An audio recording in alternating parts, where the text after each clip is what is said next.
The Shadow Badge, the Serhiy Tkach story. Across the vast expanse of the Soviet Union and later Ukraine, from 1980 to 2005, a sinister presence loomed, cloaked not just by the shadows, but by the very badge meant to symbolize protection and justice. Serhiy Fedorovich Tkach, a former police officer turned serial killer, exploited his position and knowledge of forensic science to carry out the brutal murders of 37 women and girls, leaving a trail of grief and betrayal in his wake.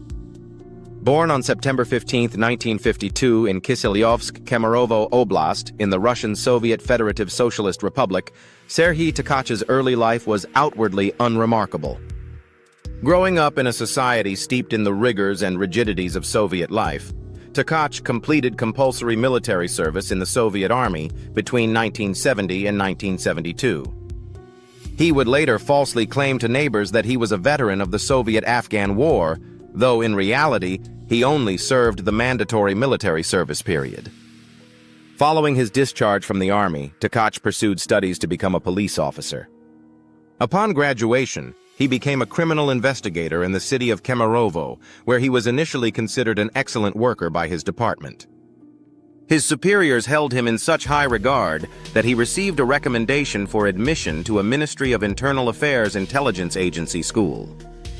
However, this promising career would take a dark turn that would forever change the trajectory of his life. In 1979, Tkach's law enforcement career came to an abrupt end when he was caught falsifying evidence and forced to resign from his position. This termination marked a critical turning point, the moment when a trained investigator with intimate knowledge of police procedures and forensic methods was cast out from the very system he had sworn to serve. For the next few years, Tkach struggled to find stable employment, working various menial jobs to survive. The dismissal from the police force had profound psychological effects on Tkach. Later, during his confessions, he would claim that his crimes were motivated partly by a desire to mock his former colleagues and demonstrate what he perceived as their incompetence.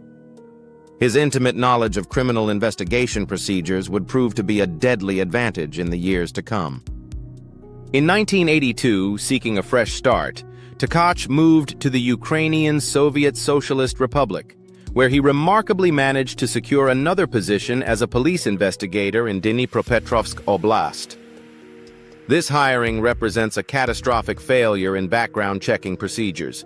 A dismissed police officer with a history of evidence falsification was allowed to rejoin law enforcement in a different region. In Ukraine, Tkach began rebuilding his life on the surface. He married 3 times and fathered 4 children, though all his marriages ended due to his cruel behavior and heavy drinking. He also became interested in athletics, eventually becoming a local champion in heavy athletics. To his neighbors and colleagues, Tkach appeared to be a rehabilitated man making a legitimate contribution to society.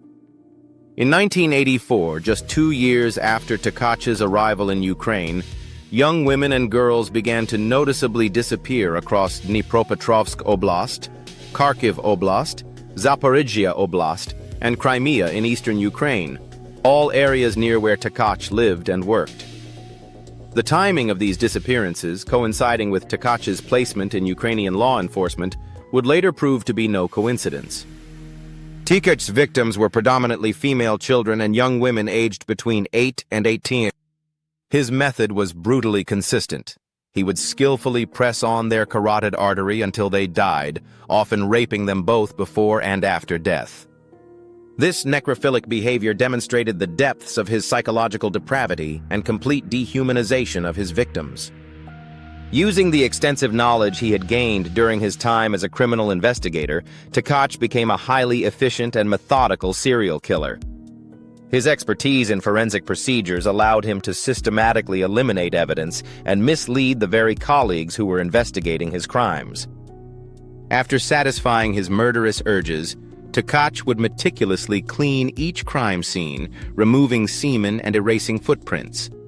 He would take his victims' clothing and jewelry to destroy any fingerprint evidence, keeping some jewelry and makeup accessories as macabre trophies of his conquests. Perhaps most chillingly, Tkach deliberately manipulated crime scene locations to throw investigators off his trail.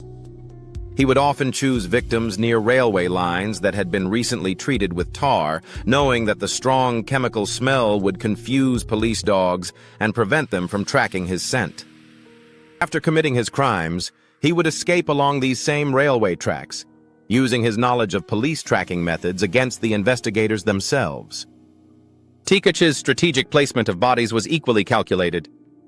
Rather than disposing of the corpses, he would leave them near highways to make it appear that the killer came from another city, essentially directing suspicion toward truckers and travelers passing through the area.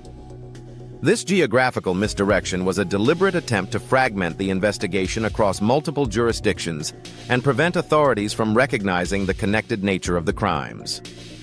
For over 2 decades, this systematic approach proved devastatingly effective. Police departments across eastern Ukraine found themselves dealing with what appeared to be isolated incidents, rather than recognizing the work of a single methodical killer operating across their regions. The most tragic aspect of Tkach's long reign of terror was not just the lives he took, but the innocent lives he destroyed through the justice system's failures. As police departments came under intense pressure to solve these horrific crimes, they began arresting and convicting innocent men based on forced confessions extracted through torture. At least 10 men were wrongfully imprisoned for crimes that Tkach had committed. These innocent victims of police torture were convicted and sentenced to long terms of imprisonment, with some spending up to 10 years behind bars for crimes they did not commit. Most had confessed under torture, with investigators using threats against family members to force cooperation. One of the most heartbreaking cases involved Volodymyr Svitlichny, the father of one of Tkach's victims. Svitlichny was arrested and accused of raping and killing his own daughter. Unable to bear the horror of the accusation and the torture he endured, Svitlichny hanged himself in his cell before the trial could begin. Tkach would later be convicted of this very murder, confirming that an innocent father had been driven to suicide for a crime committed by the real killer. The case of Maxim Dmytrenko exemplifies the systematic failures that allowed Tkach to continue killing. Dmytrenko was arrested in September 2004 for the rape and murder of 17-year-old Svetlana Starostina. Under torture, police forced him to confess to the crime.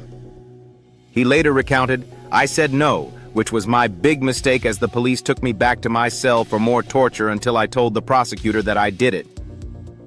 Dmytrenko was beaten for days until he provided the confession prosecutors wanted.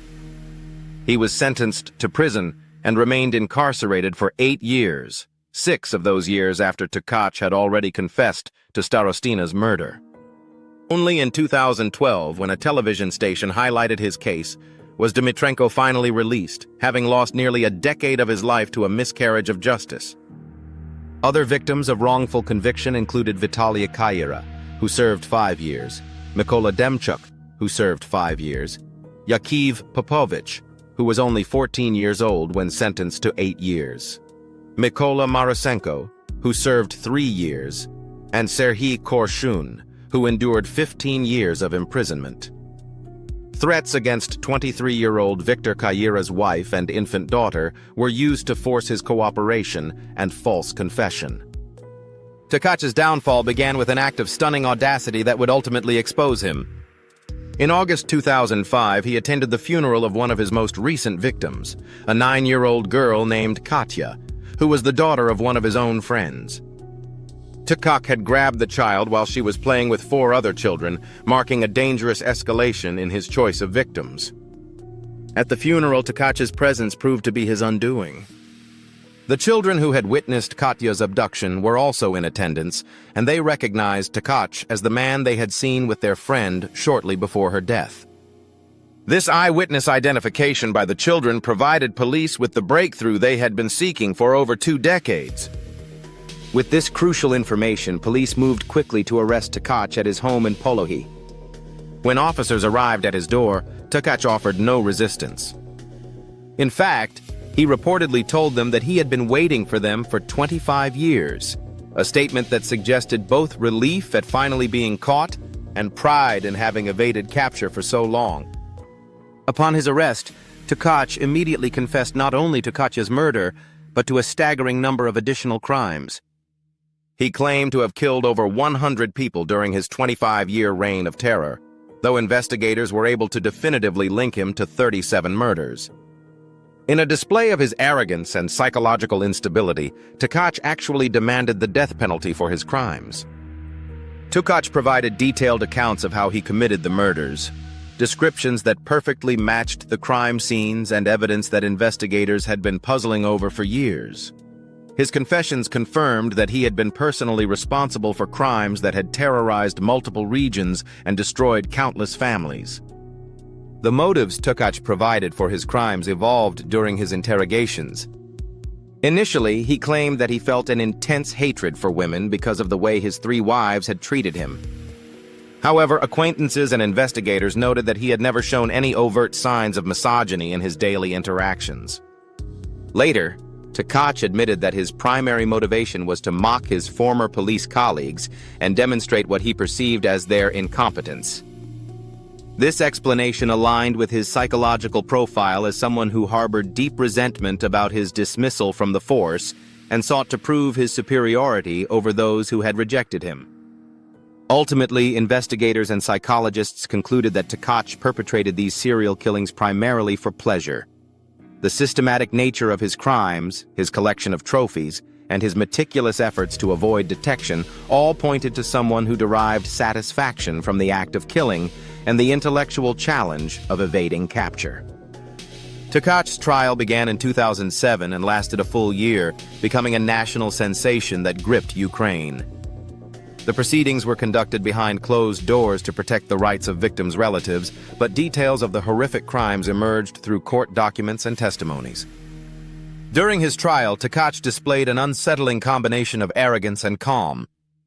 When the sentence was read out, finding him guilty of 37 murders, numerous rapes, and other crimes, he remained impassive. However, he vowed to appeal the verdict, maintaining his combative stance even in the face of overwhelming evidence. The judge presiding over the case, Serhiy Voloshyko, expressed the court's frustration in determining Tkach's true motives.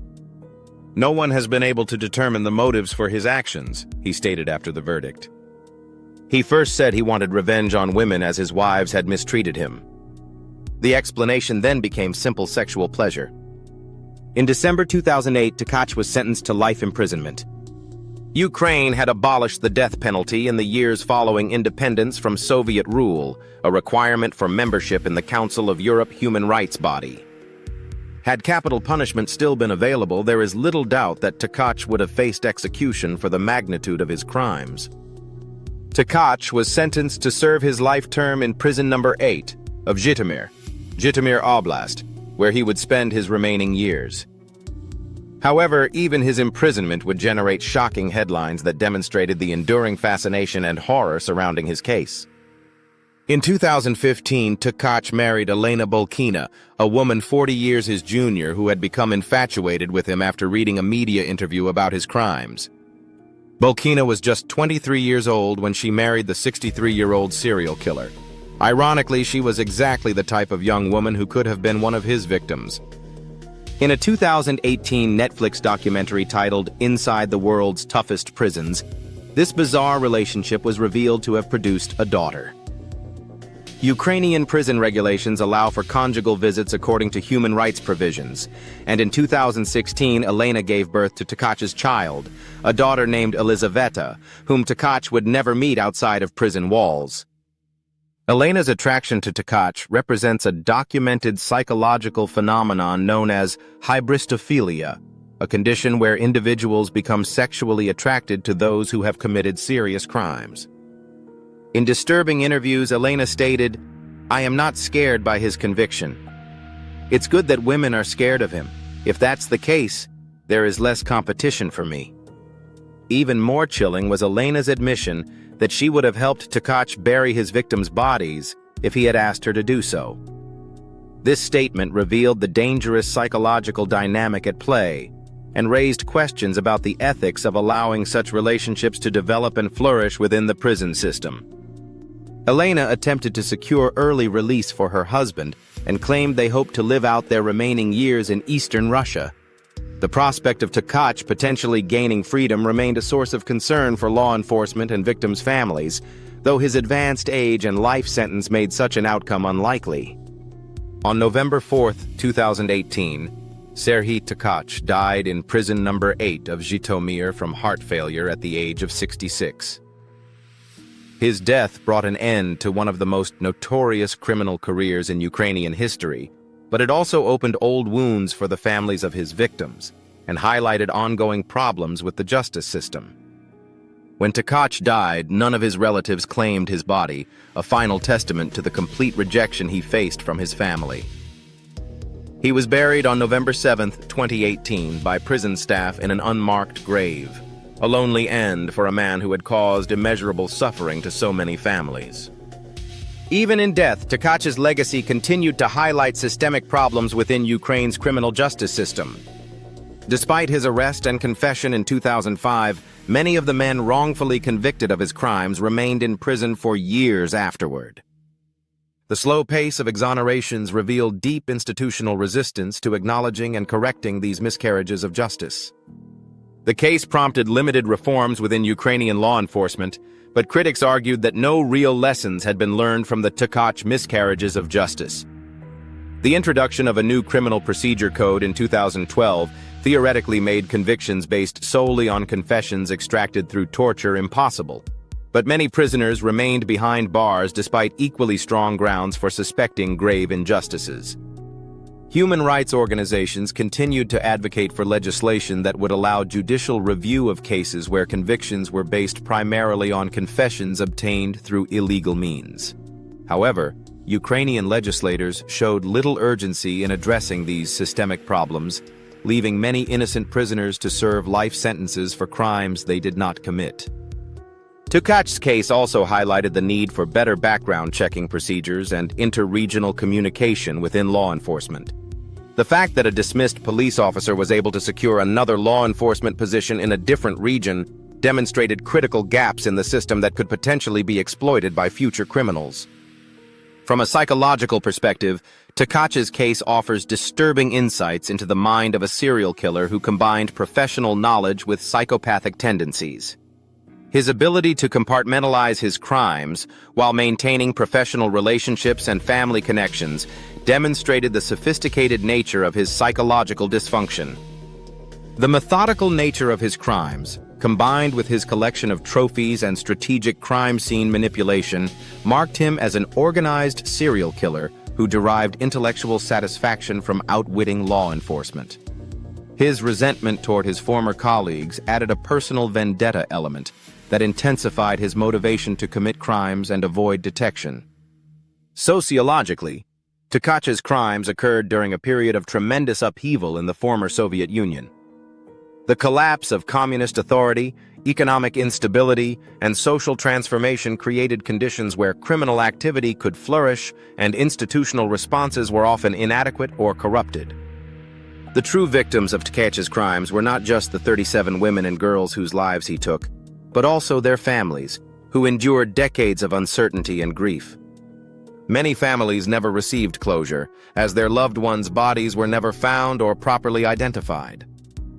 The additional trauma of knowing that innocent men were imprisoned for these crimes compounded their suffering. The wrongfully convicted men and their families represent another category of victims whose suffering is often overlooked. These individuals lost years or decades of their lives to a corrupt and incompetent justice system that prioritized quick convictions over thorough investigations and due process. The children who witnessed Tkach's final crime and ultimately provided the testimony that led to his arrest demonstrated remarkable courage. Their willingness to identify him at the funeral despite the potential danger finally brought an end to a reign of terror that had lasted their entire young lives. Tkach's case serves as a stark reminder of the dangers posed when individuals with specialized knowledge and institutional access turn to crime. His position as a police investigator provided him with unique advantages that prolonged his criminal career and multiplied the damage he could inflict on society. The systematic torture and false imprisonment of innocent suspects reveals the dangers of law enforcement systems that prioritize conviction rates over justice. When police departments face pressure to solve high-profile crimes, the temptation to cut corners and coerce confessions can lead to devastating miscarriages of justice. The case also demonstrates the importance of interregional communication and comprehensive background checks within law enforcement agencies. Takacz's ability to move between regions and secure new employment despite his criminal dismissal should have been impossible with proper safeguards in place. Advances in DNA technology and forensic science have made it much more difficult for serial killers like Takacz to operate undetected for extended periods. However, his case reminds us that technological solutions are only effective when combined with competent investigation techniques and ethical law enforcement practices. The establishment of national DNA databases and improved communication between law enforcement agencies has enhanced the ability to link crimes across jurisdictions and identify repeat offenders. These technological advances, had they been available during Takacz's active period, might have led to his capture much earlier. However, technology alone cannot prevent the kind of institutional failures that allowed innocent men to be tortured and imprisoned for Takacz's crimes. Reforms in interrogation techniques, legal representation, and judicial oversight remain essential components of a fair and effective justice system. The story of Serhiy Tkach is a harrowing reminder of the dual edges of trust and power. His case challenges our perceptions of authority and compels us to consider the shadows that can hide behind a badge of honor. The 37 women and girls whose lives he took were daughters, sisters, friends, individuals with hopes and dreams who fell victim to a predator who had sworn to protect them. Perhaps even more tragic were the innocent men who spent years behind bars for crimes they did not commit, tortured into false confessions by a system more concerned with closing cases than finding truth. Their suffering represents a systemic failure that extends far beyond the crimes of a single individual. As we delve deeper into the Shadow Badge, the Serhiy Tkach story, we are forced to confront the darkest potentials of human capability and the enduring quest for truth and justice in the face of profound evil. His case serves as a warning about the catastrophic consequences when those entrusted with protecting society become its greatest threat. The courage of the children who identified Takacz at that funeral in 2005 reminds us that justice often depends on ordinary citizens willing to speak truth to power, even in the face of danger. Their testimony finally ended a quarter-century of terror and brought a measure of closure to countless families. The story of Serhiy Tkach is not just about a killer who wore a badge. It's about the devastating cost of misplaced trust, broken systems, and forgotten victims. Behind every statistic was a name. Behind every conviction, a family shattered, whether by murder or by wrongful imprisonment. If this episode opened your eyes, unsettled your spirit, or reminded you of how easily justice can fail, we invite you to like, share, and subscribe to Weird World Wonders. Here, we don't just tell true crime stories. We honor the lives caught in their wake and shine a light on the cracks that let monsters slip through. Until next time, stay vigilant, stay compassionate, and never forget. Sometimes, evil doesn't hide in the dark, it walks among us dressed in trust.